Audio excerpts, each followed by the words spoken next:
বাংলাদেশের নোয়াখালী জেলা নারকেল ও সুপারি উৎপাদনের জন্য বেশ বিখ্যাত। এখানকার আবহাওয়া ও মাটির গুণগান এই দুই ফসলের চাষের জন্য অত্যন্ত উপযোগী। নোয়াখালীর প্রায় প্রতিটি গ্রামে নারকেল গাছ দেখা যায়। এখানকার নারকেল আকারে বড়, পানিও মিষ্টি হয়, ফলে স্থানীয় মানুষজন শুধু খাওয়ার জন্যই নয়, বাণিজ্যিক ভাবেও নারকেল বিক্রি করে তারা জীবিকা নির্বাহ করেন। শুধু তাই নয়, নোয়াখালীর সুপারি দেশের বিভিন্ন জেলায় রপ্তানি হয়। এর স্বাদ ও গুণমান অনেক ভালো হওয়ায় বাজারে আলাদা চাহিদা রয়েছে।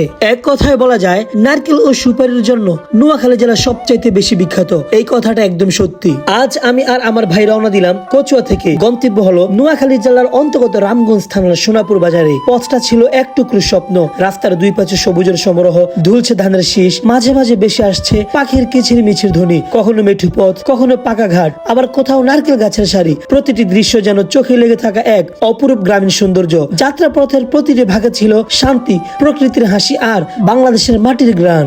আমি আর আমার কালুয়া সাথে ছিলেন আমার ভাই। তো আমরা তিনজন মিলে চলে আসলাম রামগঞ্জ সোনাপুর বাজারে। এই বাজারে যেন নারকেল আর সুপারির গন্ধে ভরা এক উৎসব মুখর জায়গা। স্বাধীনতার অনেক আগ থেকেই এখানে বসে আসছে ঐতিহ্যবাহী সুপারি ও নারকেলের মেলা। নোয়াখালীর রামগঞ্জ থানার সোনাপুর বাজারে প্রতি বৃহস্পতিবার ও রবিবার বসে জমজমাট হাট। ভোর হতে গ্রামের চারিদিক থেকে মানুষ ছুটে আসেন মাথায় বোঝা নিয়ে। কেউ সুপারি আনেন, কেউ নারকেল। হাটে ঢুকতে চোখে পড়ে রাস্তার দুই পাশে সারি সারি দোকান। বিক্রেতাদের ডাকে মুখর চারিদিক। আর এসব কিনতে দূর দূরান্ত থেকে এমনকি পাশের জেলার মানুষও চলে আসেন। সোনাপুর বাজারে যেন শুধু কেনা বেচার জায়গা নয়, এটি গ্রামের ঐতিহ্য, পরিশ্রম আর হাসিমাখা জীবনের এক জীবন্ত দৃশ্য।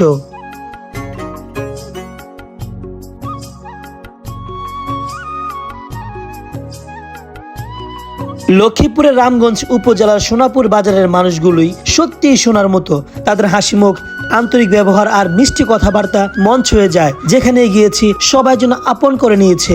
অপরিচিত হয়েও পেয়েছি আত্মীয়তার উষ্ণতা। এই মানুষগুলোর সরলতা আর ভালোবাসা আমাকে সত্যি অনুপ্রাণিত করেছে। মনে হয়েছে বাংলার আসল সৌন্দর্য শুধু প্রকৃতি নয়, মানুষের হৃদয়ে লুকিয়ে আছে। বৃহস্পতিবার না, মানে নির্দিষ্ট বাজারের দিন আছে না, নির্দিষ্ট বাজার দিন। আর এমনি সবসময় খাওয়া দেবো কম বেশি আর কি। আচ্ছা মামু, আপনাকে এই বাজারটা সুয়ারি বাজার আছে কত বাজার বইতে আছে?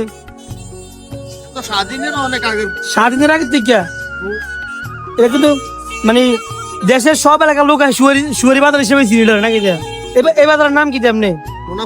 সোনাপুর। হ্যাঁ, কি বাজার? মৌলভী বাজার। এর আমি চিনবো নাকি? সোনাপুর বাজার গুলো চিনবো। আচ্ছা, কি বলবি? আপনি কি দেবে স্যার? পাকিস্তানি না দেশি মুরগি না পাকিস্তানি?